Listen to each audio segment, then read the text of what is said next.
Hello বন্ধুরা, শিক্ষা and টিউটোরিয়ালের পক্ষ থেকে তোমাদের সবাইকে স্বাগত। আজকে আমি আলোচনা করব উচ্চ মাধ্যমিক 2023-24 শিক্ষাবর্ষে ডাব্লিউবিটি টেস্ট পেপারে রাষ্ট্রবিজ্ঞান অর্থাৎ পলিটিক্যাল সায়েন্সের প্রশ্নোত্তর নিয়ে।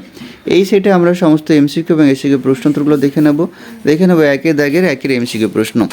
হরিজন পত্রিকার সম্পাদক ছিলেন, উত্তর হবে এম কে গান্ধী। পরের প্রশ্ন, কমিউনিস্ট ম্যানিফেস্টো প্রকাশিত হয়, উত্তর হবে 1848 সালে। পরের প্রশ্ন, রাজতন্ত্র বজায় আছে দেশটি হলো, উত্তর হবে ব্রিটেন। পরের প্রশ্ন, পার্লামেন্টে একটি ক্রীড়া নামক মাত্র, এটা বলেছেন, উত্তর হবে মুসলিনি। পরের প্রশ্ন, রাজ্যসভায় যিনি সভাপতিত্ব করেন তাকে বলা হয় চেয়ারম্যান। পরের প্রশ্ন, রাজ্যপাল নিযুক্ত হন, উত্তর হবে রাষ্ট্রপতি দ্বারা। পরের প্রশ্ন, রাষ্ট্রপতি পদপ্রার্থীর বয়স কত হবে ন্যূনতম, উত্তর হবে 35 বছর। পরের প্রশ্ন, পার্লামেন্টে যৌথ অধিবেশন আহ্বান করেন, উত্তর হবে রাষ্ট্রপতি। পরের প্রশ্ন, ভারতের 3 বাহিনীর প্রধান হলেন, উত্তর হবে, এই যে অপশনগুলো আছে এদের মধ্যে কেউ নয়। পরের প্রশ্ন, পশ্চিমবঙ্গের প্রথম রাজ্যপাল ছিলেন, এখানে অপশনগুলোর মধ্যে সঠিক উত্তর নেই, সঠিক উত্তর হবে চক্রবর্তী রাজা গোপালাচারী।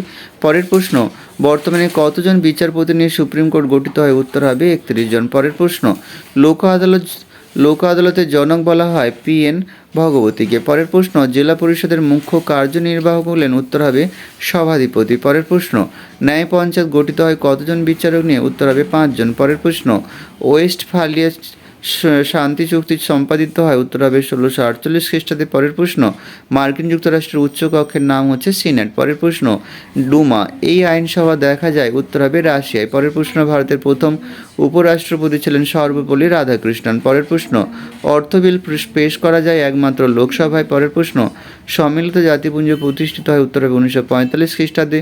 পরের প্রশ্ন, ইউএনও সংবিধানের মূল ধারা ছিল, উত্তর হবে 111টি। পরের প্রশ্ন, নিরাপত্তা পরিষদের মোট সদস্য সংখ্যা হলো 15 জন। পরের প্রশ্ন, সামাজিক ও অর্থনৈতিক পরিষদের সদস্য সংখ্যা হলো, উত্তর হবে 54। পরের প্রশ্ন, সম্মিলিত জাতিপুঞ্জের প্রধান সংস্থা হলো, উত্তর হবে 6টি। পরের প্রশ্ন, বর্তমানে সার্কের সদস্য রাষ্ট্র হচ্ছে 8টি। পরের প্রশ্ন, 1971-এর ভারত পাকিস্তান যুদ্ধের ফলে কোন দেশে জন্ম হয়, উত্তর হবে বাংলাদেশ। 2 দাগের প্রশ্নগুলো দেখে নাও। 2 দাগের একের প্রশ্ন, ক্ষমতার বৃদ্ধি দুটি উপাদান কি কি, উত্তরে প্রাকৃতিক সম্পদ, জনসংখ্যা। পরের প্রশ্ন, পৃথিবীর সবথেকে বর্তমান শক্তিধর রাষ্ট্র কোনটি, উত্তর হবে মার্কিন যুক্তরাষ্ট্র। পরের প্রশ্ন, জোট নিরপেক্ষ আন্দোলনের মুখ্য প্রবক্তা, উত্তর হবে জওয়াহরলাল নেহরু। পরের প্রশ্ন, নির্জোট আন্দোলনে মিশরের নেতা কে ছিলেন, উত্তর হবে গামাল আবদেল নাসের। পরের প্রশ্ন, সোভিয়েত ইউনিয়ন ভেঙে যায় কত সালে, উত্তর হবে 1991 সালে। পরের প্রশ্ন, ব্রিটেনের নিম্নকক্ষের নাম হাউস অব কমন্স। পরের প্রশ্ন, মার্কিন যুক্তরাষ্ট্রের আইনসভার নাম হচ্ছে কংগ্রেস। পরের প্রশ্ন, জাতিপুঞ্জের প্রথম মহাসচিবের নাম, উত্তর হবে ট্রিক ভেলি। পরের প্রশ্ন, বর্তমানে সম্মিলিত জাতিপুঞ্জের মোট সদস্য রাষ্ট্রের সংখ্যা, উত্তর হবে 193টি।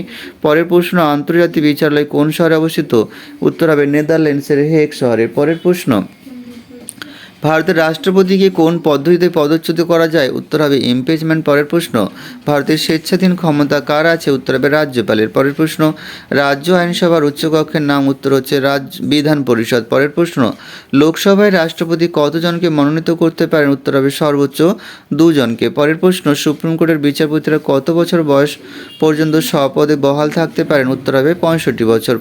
পরের প্রশ্ন, ভারতের সংবিধানের 226 নম্বর ধারায় কোন বিচারালয় অবশিষ্ট বিষয়ে ক্ষমতা দেওয়া হয়েছে, উত্তর হবে হাইকোর্ট। পরের প্রশ্ন, স্পিরিট অফ দি লজ গ্রন্থটি কার লেখা, উত্তর হবে মন্তেস্কু। পরের প্রশ্ন, পলিটিক্স অ্যামং নেশনস বইটি কার লেখা, উত্তর হবে মর্গেনথাও। পরের প্রশ্ন, গ্রাম পঞ্চায়েতে 2টি আয়ের উৎস লেখা, উত্তর হবে কেন্দ্রীয় ও রাজ্য সরকারের সাহায্য, অনুদান ও ঋণ, জমি এবং ঘরবাড়ির ওপর কর থেকে প্রাপ্ত অর্থ। পরের প্রশ্ন, পশ্চিমবঙ্গে কত সালে পঞ্চায়েত আইন পাস হয়, 1973 সালে। এখানে ভিডিওটি শেষ করলাম। সবাই ভালো থেকো, পরের ভিডিওতে আবার দেখা হবে।